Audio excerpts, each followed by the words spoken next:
Now, what's weird is I don't hear the content of this meeting is being set to a third party. I don't hear anything from uh, Beat Free Radio. Speak Free Radio. That's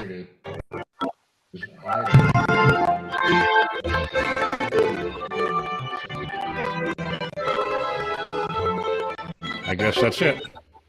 Okay.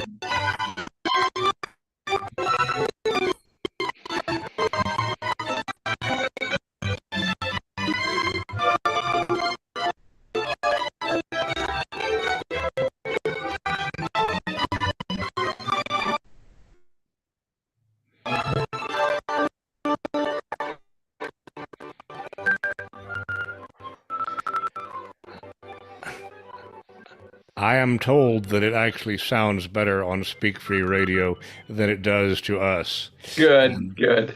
and that I can apparently do something maybe about it on Zoom, but I haven't gotten around to doing it yet. Anyhow, once again, happy December 11th, everybody. This is Charles Lincoln and William Daniel Johnson.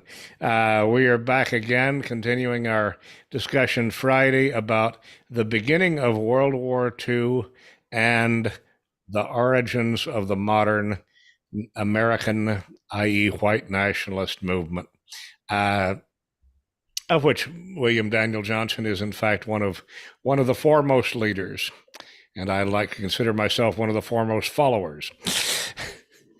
In any event, it is interesting to look at history. I mean, I don't know how many of you enjoy looking at this day in history, but here there are a bunch of kind of interesting things that happened today. So I'm going to read off the list starting off today. I don't know which is more interesting. We were apparently in 1688. England was in the middle of the Glorious Revolution, which was the Was that the overthrow. Roundheads? No, that was the Civil War was 40 years earlier. The beheading of Charles I. No, this was his son, James II, after the death of his other son, Charles II. James II was a Catholic, and that basically violated the Act of Settlement from earlier times and the promises on the restoration of Charles II after Cromwell. But James II was behaving kind of peevishly, I guess, today. James II of England, while trying to flee to France, throws the great seal of the realm into the River Thames. That probably was not a very monarchical thing to do, was it? Was it ever found, I wonder?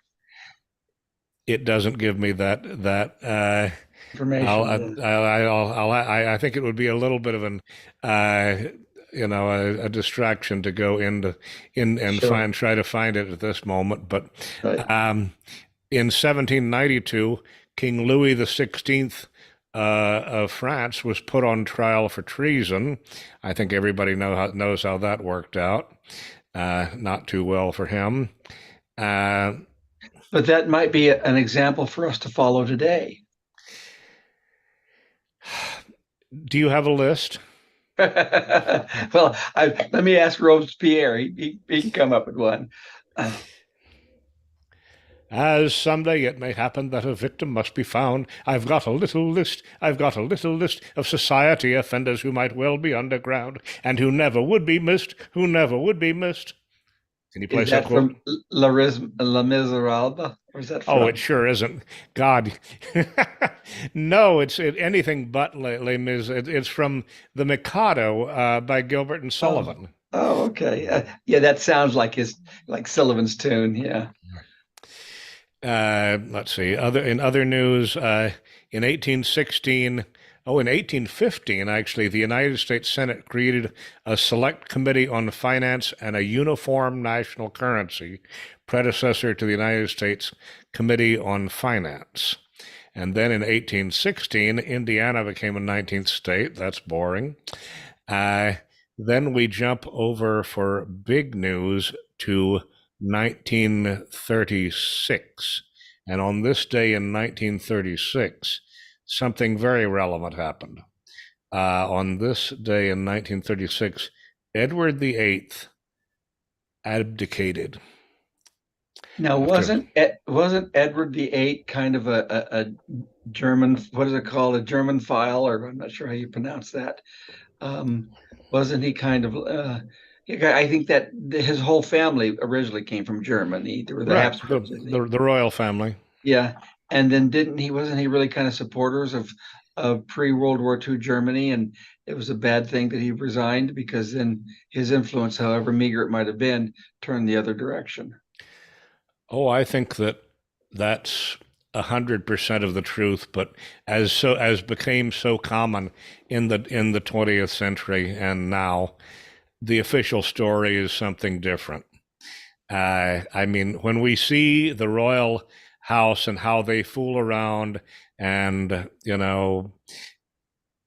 Lady Diana, Charles and Camilla, all that they've been carried out. And we could only wish that anything as dignified as a king, wanting to marry a twice divorced American uh, heiress would go on in Britain, because uh, that just seems like very small potatoes compared to some of the recordings of Charles and Camilla while he was still married to Diana. Just Yeah, I know. I it's know what you mean. horrible stuff. But anyhow, yes, he. I mean, the talk about things that are suppressed. There are pictures, there are films from the royal family of little Queen Elizabeth, aged 8 or 9, greeting her uncle Edward, on the royal on the on in the on palace grounds. Right. But it probably was not as offensive then as it is today. And it's, as it, and less offensive it'll be tomorrow. But yeah, I know what you mean. But going back to King Charles, he is probably one of the poorest looking kings I've ever seen. And unfortunately, he passed that genetic look to his son. His son, when he was just a little boy, was so cute, so cute. Now, as an adult, he's so poor looking. You can't have someone that ugly be a king someday. So just got to get rid of him. You're talking about William. William and his dad, both of them are so poor looking. Just just move them on. Find somebody else. Have a new what is it called? A new search. Like on the internet or on the TV. Search for new king. Find someone that's a lot better looking and a lot more nationalistic. Well, the descendants of the Stuarts are the nearest possible candidates. I forget what the name of the current Stuart pretender is, or the person who could be the Stuart pretender. He's actually in Bavaria, and he is. I think he actually would make a better alternative. He is, in fact, a member of the AfD, the Alternative für Deutschland. Oh, really? Oh, Yes. really? Yeah. And Uh, but now the Stuarts, those were from Scotland, I guess. well, this is the glorious revolution. They were overthrown in 1888 to not sorry, not 1888, 1688, 1688. Yeah. 1688 to 1689. The James threw the Great Seal into the Thames. What a If he was really planning on hanging on to the monarchy, he should have kept that seal. Yeah. Yeah. Okay. Well, I think probably a lot of European leaders, royalty needs to be replaced. I mean, if you take a look at the leaders of Japan, the emperor and his family, they are respectable, and it's a shame that we don't have European, royalty that is of that caliber. Are there any in Europe that are respectable? I confess I really don't keep up that much with Yeah, European I don't either. monarchy. I just think well, when I was a young person in the movement, and I was just, at that time I was just gung ho democracy and all that kind of stuff. Well, then someone said, and in fact you might know him. His name was Chris. Chris, I think you had him on one time with me. Um, Donovan? yeah, Don Olin. But in any event, he's Donnellan, yeah, Chris Donnellan, yes. he's the one that says, we need a monarchy. And I had never heard that before. This was, like in the early 80s. I said, what? We need a monarchy? He says, yeah. And he gave me a whole list of reasons why a monarchy was important, was good. And I thought a lot of them made sense. And so I think that monarchies traditionally have not been very good, but certainly what we have today is not very good either. I don't know. It would be very difficult to figure out who should be king of North America. Put it on Twitter. Let Twitter decide. Now, Yeah. did I don't know now we were talking about your Japanese connections the other day. Did you see in 2016 I guess it would be the anime cartoon of the elevation of Donald Trump as Emperor of the Universe? No, but I've never watched anime. But was it pro Donald Trump? I would call it sort of neutral. Basically, there was this. It was just a kind of a spoof. There was this Japanese. It started off with this Japanese girl who had fallen in love with Donald Trump, and she had pictures of Donald Trump all over her room. And basically, she kisses one of his pictures, and he comes to life. Uh, That's so Japanese. That's so Japanese. Um, and basically, I guess because of her love, uh, he uh, does he not only becomes president of the United States, but in rapid succession, he quickly becomes emperor of the universe. And the final scene is basically he and this girl have hide off somewhere else, and he destroys planet Earth because it's no longer worthy. okay. Well, I'll put that on my list of things to watch, and we'll see what happens if I ever get around to it. Anyhow, back to history. Yes, the abdication of Edward VIII was basically a tragedy because, among other things, he wanted to be an activist king. He wanted to actually participate in government. And of course, I guess that made a lot of people nervous because he was known to have very strong sympathy for the Third Reich, and in fact, immediately after his abdication, he and Wally went straight over to Germany, and spent some time over there. But he must Uh, have been a very weak king to allow that to transpire. I guess the establishment in place was so stiff that he just couldn't do both things. Because mm, I don't know. I think that uh, in all probability, I mean, I hate to go back to our usual suspects, but I think that basically the Prime Minister of England and even people like, even people who were in the opposition at that point, such as Winston Churchill, basically all ganged up on Edward and said, we are not going to allow you to become a monarch. You can either step aside and use this romantic pretext of Wally, because well, she ain't what the Church of England wanted you to marry. uh, I see. So you thought that was a pretext. I never heard that before. That kind of makes sense. Well, who was the prime minister at the time? well, it was Neville Chamberlain. Oh, okay. Okay. It was Neville Chamberlain, and of course we know how well he did, moving forward. But he was. but the whole basically the only politician at all who stood by Edward VIII was Oswald Mosley. Well, of course, everyone in our movement has heard of Oswald Mosley, but he didn't end up very successful either, I guess. Well, because there was a consensus among the unofficial elite of England that basically there could be no fascists in government. I mean, I think that what was Oswald Mosley in government? I just heard that. I just know his name.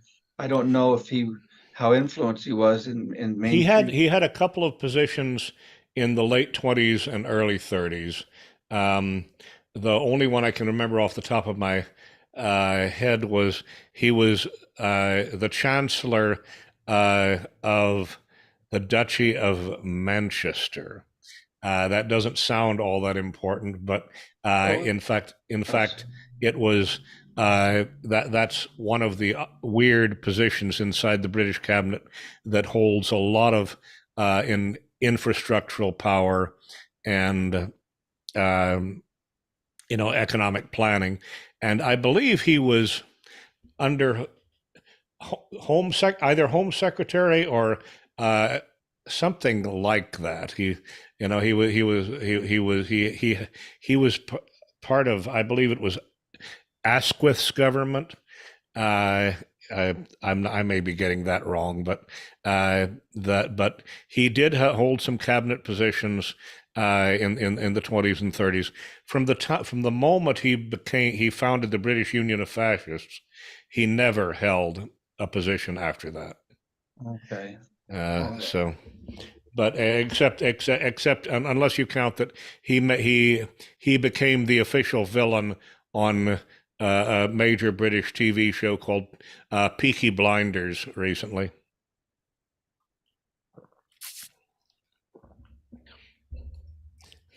Do you need to take that call? No, I told him I'd call him back. Okay. Anyhow, so I think that a lot of deconstruction and a lot of investigation needs to be done about the abdication of Edward VIII. I guess even Charles II, or Charles III actually, is a little bit too closely related to him, because that would have been his uncle.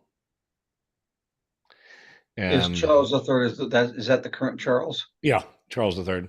That's his. We need to get him to follow his uncle's example. We need him to resign.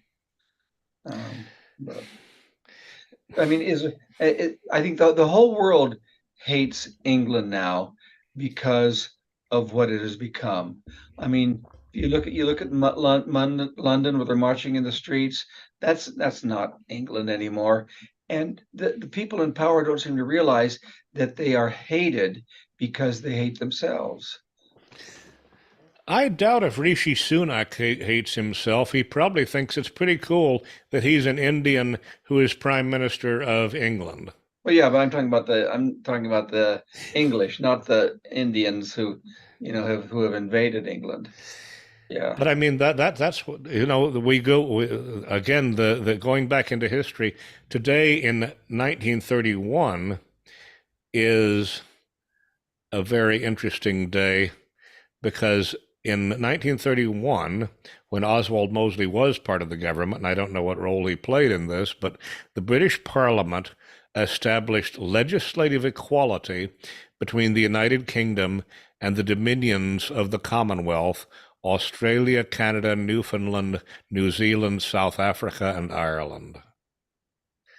And if you think about it, that was laying the foundation for the reverse colonization that has taken place with the expansion of the Commonwealth, basically to include every nation in Africa.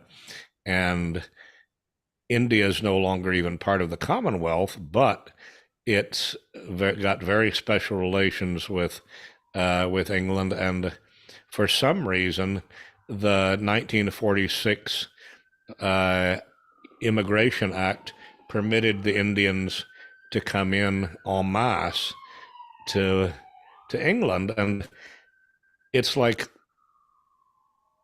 I feel that the suicide of the West, and of course this is very relevant to what we're talking about, the suicide of the West was planned very carefully and implemented step by step. And the abdication of Edward was part of it. The Statute of Westminster was part of it. And then we need to go to 1941 because we last week we were talking about Pearl Harbor Day and Manila Day, bombing of Manila Day. And in 1941, on December the 11th, Germany and Italy declared war on the United States. And that, you know, it was bad enough that Japan bombed Pearl Harbor, totally unnecessarily. I don't see how Japan ever thought they were going to get any advantage out of doing that. But Japan might have thought that maybe we didn't care about our colonies in Hawaii and the Philippines. They were wrong, but they might have thought that. But how Germany and Italy could have possibly declared war on the United States, it mystifies me. I mean, didn't Hitler see himself? He had written, you know about the second half of Mein Kampf, right? No. The second half of Mein Kampf, it was only published in the past 20 years, basically, but it was never published during Hitler's lifetime. But basically, it says that the new Greater Germany was the United States, because such a huge colony of Germans had moved to the United States that basically the United States was a partially German nation in terms of blood and ethnicity and cultural heritage. And that's kind of true. There's a huge German minority here. Maybe even German people of German descent might actually outnumber people of Anglo-Saxon descent now. Right, but we're all Goths. We're all Germanic peoples. Yeah. So and Northwest Europeans in any event, yeah. And it's. But basically, in other words, what I'm saying is though that Hitler understood that the United States was a very strong nation, and that it was partly strong because of its own German heritage and population. And so why did he do this terrible thing of basically signing his own death warrant, what it came to be, and the death warrant of everyone in his administration, by declaring war on the United States? Well, did America do what it usually does, place embargoes and cut off all sorts of commerce with Germany? Oh, sure. Did it bomb ships and all that kind of stuff? Did it create blockades? Did it do all the stuff that's been doing all around the world? Well, the British had already created the blockade, so the United States did nothing to interfere with that blockade. And yeah, the United States had in fact been supporting Britain through the Lend-Lease Act, and supporting. It doesn't matter, the no matter how bad the United States behavior was, Germany should have basically put up with it, smiled, and said, "You'll get over it." Yeah. Because by declaring war, I mean, did you see the movie Oppenheimer last summer? No, I did not. But I've seen The Mouse That Roared. Those two movies are a little bit different. The Mouse That Roared, for our audience, is I guess is that a 1950s movie? Probably, I don't know.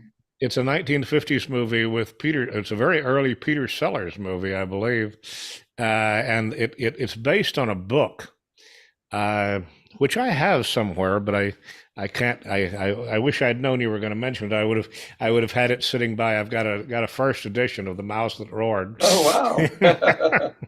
Because it's a wonderful book. Have you ever read the book? Yeah. Well, no, I watched the movie. I don't know that I read the book, but The book is even funnier than the movie, but it's basically this mythological, tiny nation about slightly smaller than Monaco in reality, uh, but basically somewhere in the Alps, smaller than Liechtenstein, but probably more modeled on Liechtenstein than anywhere else. It's got a monarchy, but the queen of whatever this country was, uh, she rides a bicycle wherever she goes, and um, anyhow, very much by accident, uh, they send a team of scientist spies to New York, and they accidentally steal an atom bomb. And the scientist who had designed the atom bomb. And they take it back to their country through France, and basically they become the preeminent power in Europe. So yes, I see why you brought that up, but no, I brought up Oppenheimer because in Oppenheimer you get, I think, a very real, in the movie that came out last summer. You get a fairly realistic picture, I think, of the Jewish elite in the United States celebrating that Germany declared a war because they were so disappointed in the war with Japan, because that's not a war on fascism. That's just like, this is totally irrelevant. This isn't what we wanted. We didn't want a war on Japan. Japan is just trivial. We wanted a war on Germany because we're designing this atom bomb to drop on Germany. And that's a very deep and important theme in this movie, and it's kind of interesting that they I think very accurately focused on it, that the atom bomb was basically part of a Jewish plan to exterminate Germany, but they never got to do that. But when Germany declared war, they were all celebrating and cheering. They knew that they could have never gotten the United States to do that unless Germany attacked. And is that portion of it in that movie, Yes, Oppenheimer? yes, it is. Yeah, Okay. I mean it's totally in there. I saw it. I saw it 3 times. Okay. And I mean, ultimately, of course, the atom bomb is not ready until, and they're so angry when Hitler, kills himself and Germany surrenders, because that means they don't get to use the atom bomb on Germany, and so they have to basically come up with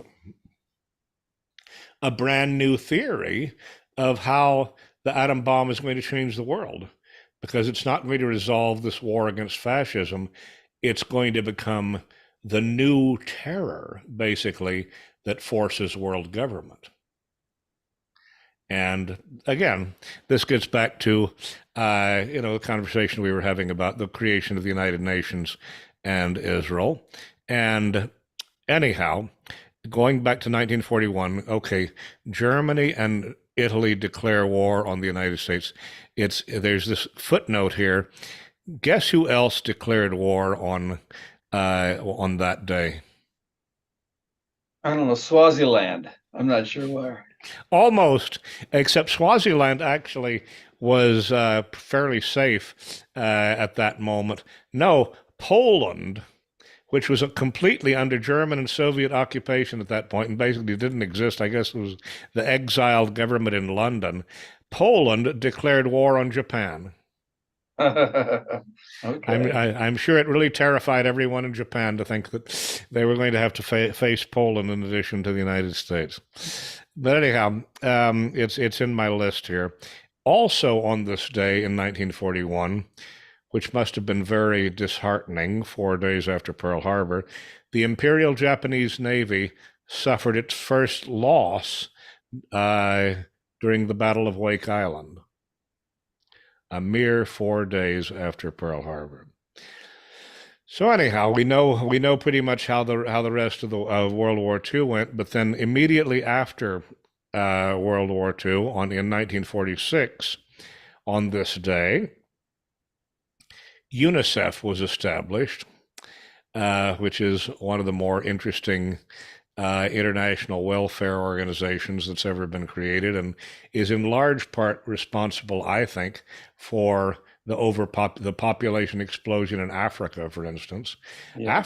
Africa, in 1945 was almost underpopulated.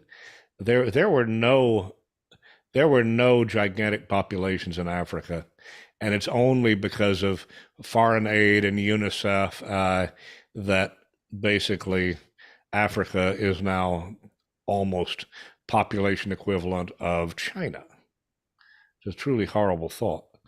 And in 1948, going back to our conversation of a couple of weeks ago, the United Nations passed General Assembly Resolution 194, creating a conciliation commission to mediate the Arab-Israeli war that had just started after Israel declared its independence in May of 48. Mhm. And Well, now so, just to harken back to what you're talking about, I mean, World War II was called a world war, and I'm not sure how many countries were involved, but did the Arab countries, did the Middle Eastern countries, were they involved or they were completely removed? And if so, which side were they on? well, you know what happened in Iran. In No, Iran, what happened in Iran during World War uh, II? U.S. and UK basically occupied it to control the oil and make sure that the Germans didn't get it. I see. So I, basically, it was treated. It became a de facto colony during the war, and basically it was divided into two spheres of influence. In the far north, including Tehran, was a Soviet sphere of influence, and the rest of the country, where most of the oil was located, was a British and American sphere of influence. but like what about like Turkey? That's a Muslim country. Which side were they on? They were neutral. I mean, they had been involved in World War One, of course, and they probably had some German sympathies, but having been all but obliterated in World War One, losing the entire about 2/3 of the Ottoman Empire, I think they wisely decided to stay on the sideline. I think that they're one of those countries that, like Argentina, that declared war in the last few months of the war, once it was obvious that Germany was going down very severely. Uh, Basically, it was almost like they invited all these other countries to declare war just for the sake of saying this is a world war against Germany, the whole world against Germany. Yeah. Okay. I know Argentina did, and maybe Brazil. There were several countries that came in right at the end, and I don't believe any country. Well, Iraq was already a British protectorate at that point, and and Egypt was too. So Turkey might have been the only country with even a smidgen of independence to have any power to make any sense. I mean, Saudi Arabia at that point basically didn't amount to anything. I don't believe if they had discovered oil at that point they hadn't discovered the extent of the oil. So I don't think Saudi Arabia mattered all that much. Um, but you know, in a sense, it was because of Japan. I guess it was more of a de facto world war than World War One was. Um, but no, the a lot of the Africans and Asians probably felt in their hearts a plague on both your houses. Use a line we've used recently. Anyhow, in 48 we have this historical event of the United Nations uh, trying to mediate the war that basically its resolution 181.2 the previous year had helped create. There has to be an Arab and Palestinian state in an area the size of New Jersey. So anyhow, oh, and then now two couple more historical events worth looking at. In 1964, Che Guevara spoke at the United Nations. He may, I guess that makes him, no, I guess, would he or Yasser Arafat be considered the most distinguished terrorist who ever spoke at the United Nations? Well, did George Bush Jr. ever speak at the United Nations? That's a loaded question. Yeah, I don't know. I think Dick Cheney never did. Otherwise, I'd have picked him. Yeah, I don't know. Maybe so. That's kind of interesting. And then in 1972, Apollo the 17th became the sixth and final Apollo mission to land on the moon. Do you believe we made it to the moon? You know, um, no, I don't actually, but I don't know. I just like to support conspiracy theories, so I'll give them the benefit of the doubt and say no, but I don't know. Why? Do you think they did or didn't? I was a kid at the time, and I certainly believed it at the time. I, I mean, it's like so many things. There are details that definitely don't fit. I mean, supposedly these things, these cell phones that everybody carries around, have more memory and more computing power than all of NASA put together during the moon launches. Now, if that's true, why that raises such interesting questions. A, how did they do it? How did they actually manage it? If these computers had so little actual power, and B, why did it lead absolutely nowhere?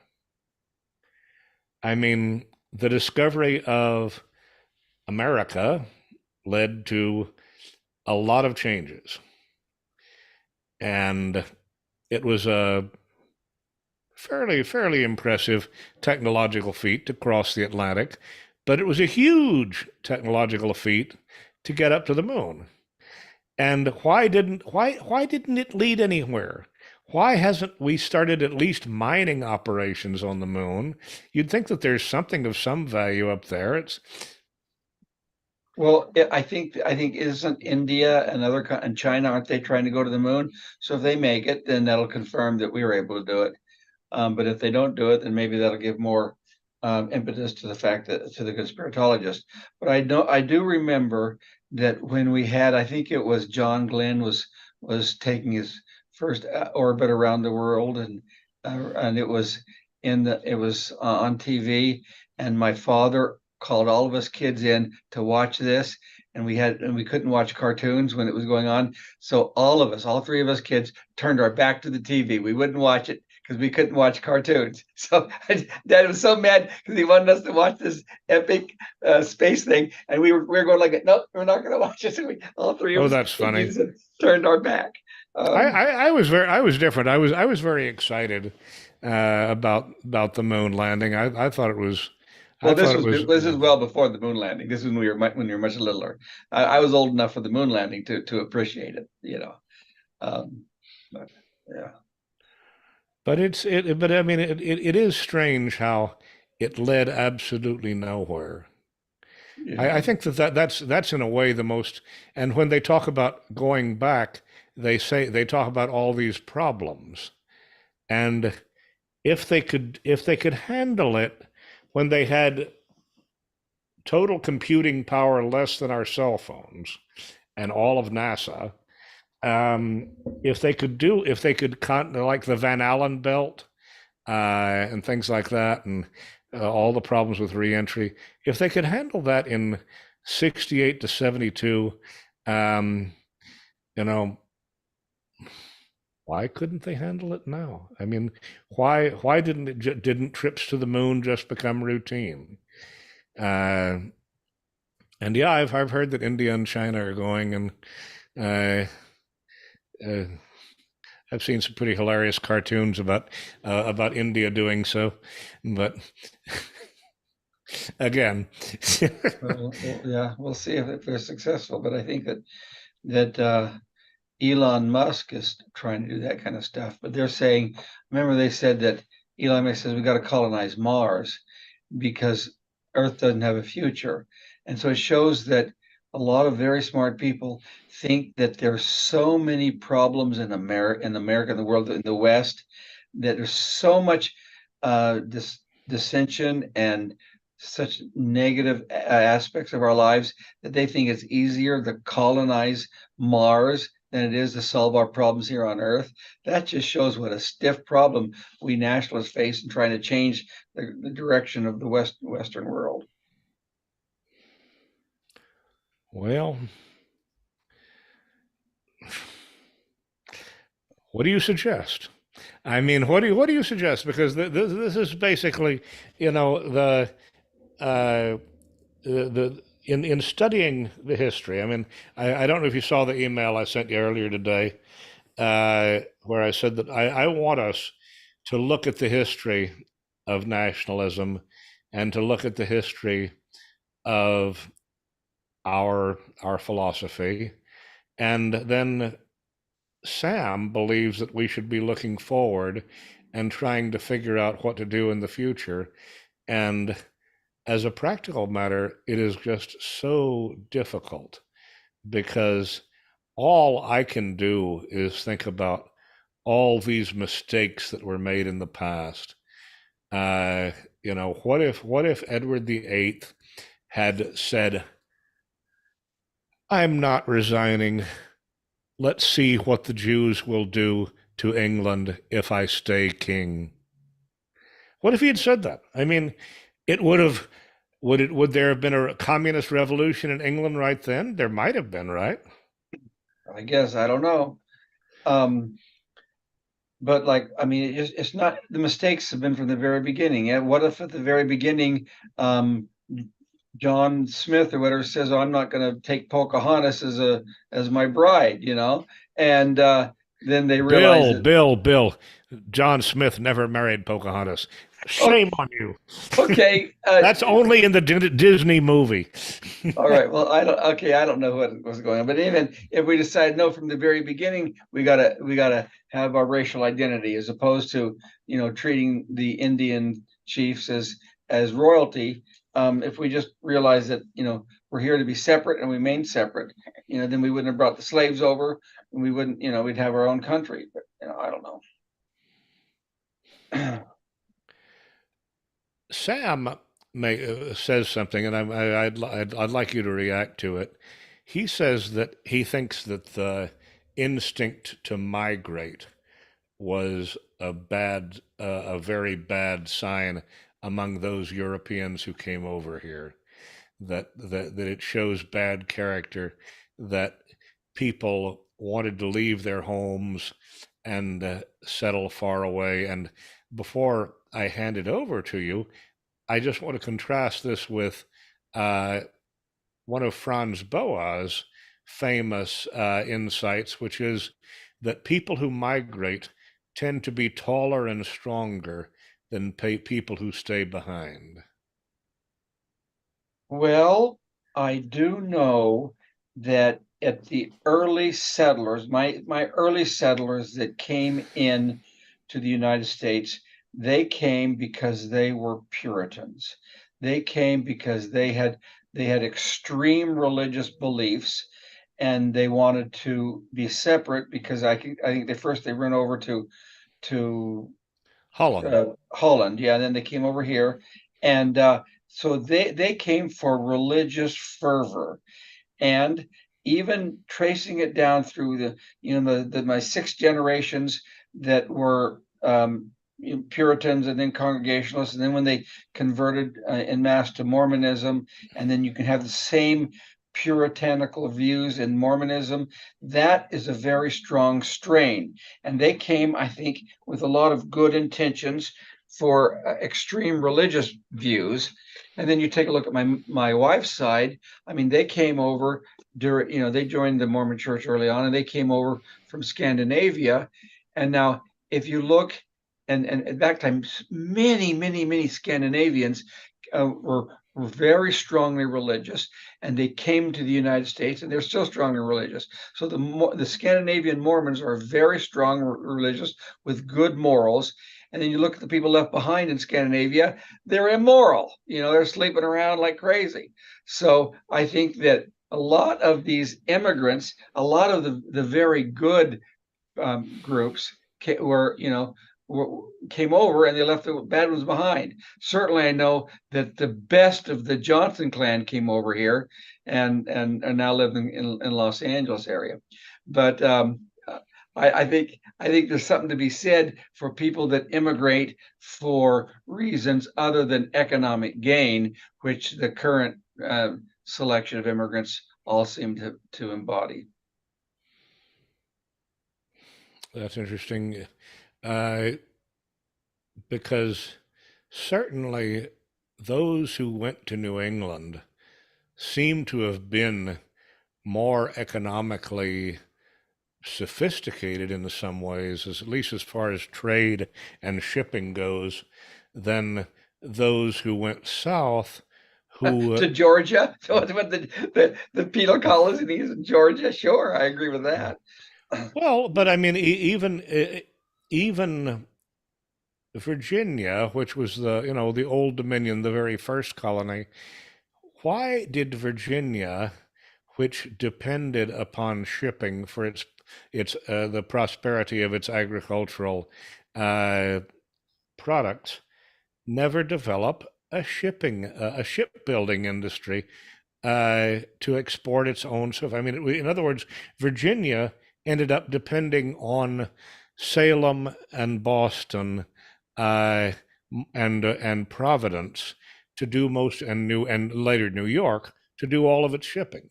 Well, that's because it was a good agricultural area. Have you ever tried to farm in Maine? It's too cold. So Okay, but that doesn't explain why they didn't do both, though. uh, I'm asking the question: why was the South so unindustrialized, and why was there this weird complementarity that ultimately led to the destruction of the South?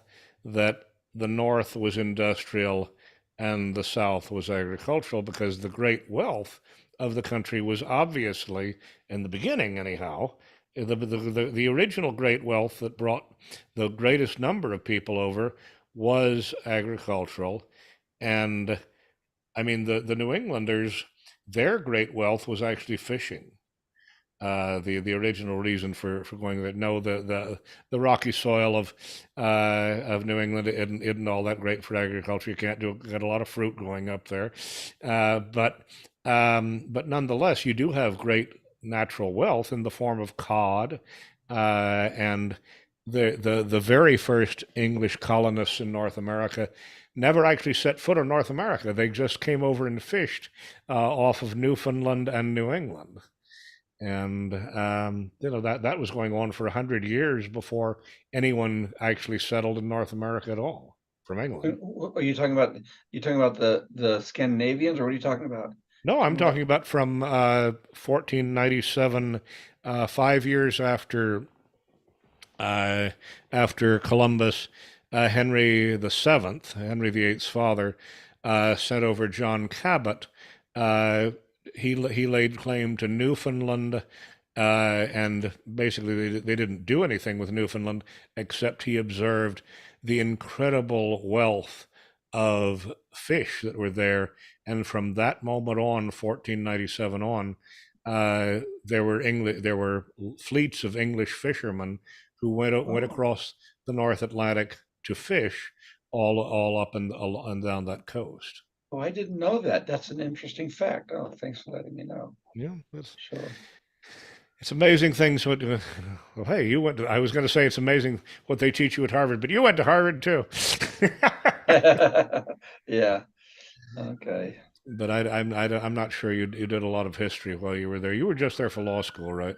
I was, but also see the first my first ancestors came over there. They were buried in Roxbury, Massachusetts. So when I was at Harvard Law School, I talked to a cab. Says, "Okay, I want to go to the cemetery in Roxbury," and the cab says, "I'm not going to drive you to Roxbury." And I said, "Why not?" He said, "It's too dangerous." So I guess my ancestors, they times have changed, and the population has changed since my ancestors were buried there in the 1640s, I guess, Did you ever get over 1650s. there? I mean, with an armed guard or something? I did actually get over there once, and I couldn't find anything, just old stones. And at that time, I was too busy trying to build up my life. I didn't have the leisure at the time that I have now. Well, I mean, I hear that actually Roxbury is kind of coming back. It's kind of gentrifying. But yeah, in the 70s and 80s, it had suffered a great replacement. Yeah, yeah, that's true. Okay, And good. so I mean, maybe if we go up there for this meeting that you're talking about at Faneuil Hall, we can Okay, check it we can out at check it that out. time. Yeah, maybe we can. Go over to Higham too and see where the first Lincolns landed. Okay, yeah. But anyhow, this is perplexing. How do we what is the if there were to be one institution that you would like to create that would be the seed for uh, retaking America, what would it be? We have it already. We have it coming, and the initials are DJT. I think is his middle name J? Donald Trump. DJT. But he's not an institution. He's Yeah, a but personality. he's going to start. When he gets in, he's going to start cleaning house, and then the institution. I don't know who's going to come in after him, but he's going to start the. He's going to be the beginning of major change, and so that's why I really think we want to get behind him, even though in spite of all of his faults and in spite of his extreme mercurial actions, I think he's going to really clean house. Okay, going back to one of your other points, should he declare himself King of North America?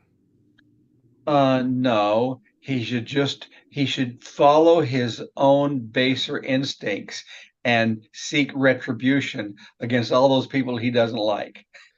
And Well, but what if one of his baser instincts is monarchical? I mean, you said that we want somebody who looks yeah, better than King yeah, Charles yeah, III. yeah, because we can't have any of Donald Trump's kids anywhere near positions of power.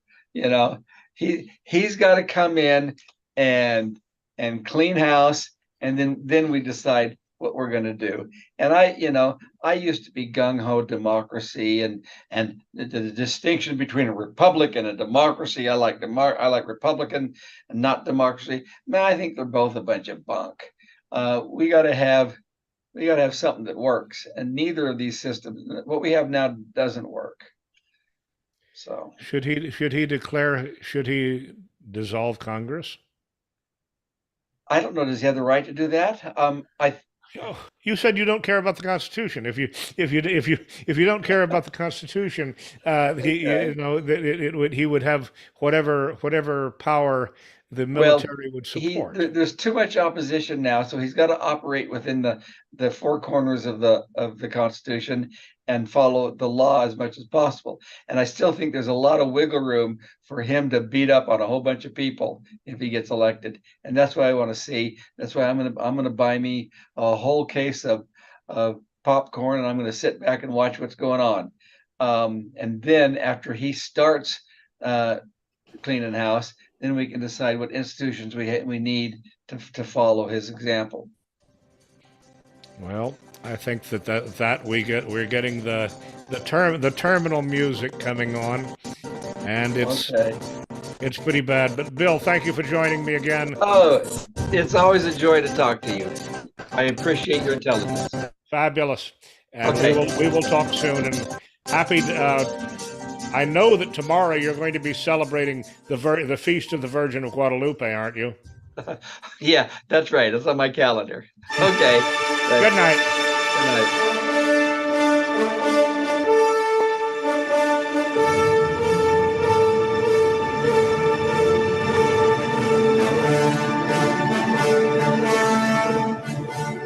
We should think about the Feast of the Virgin of Guadalupe. We really should, because that is the beginning of Mexican America. When the Virgin appeared in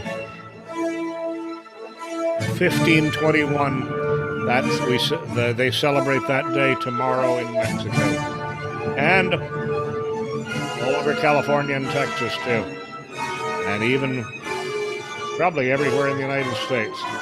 Good night, everybody. This is Charles Lincoln from New Orleans.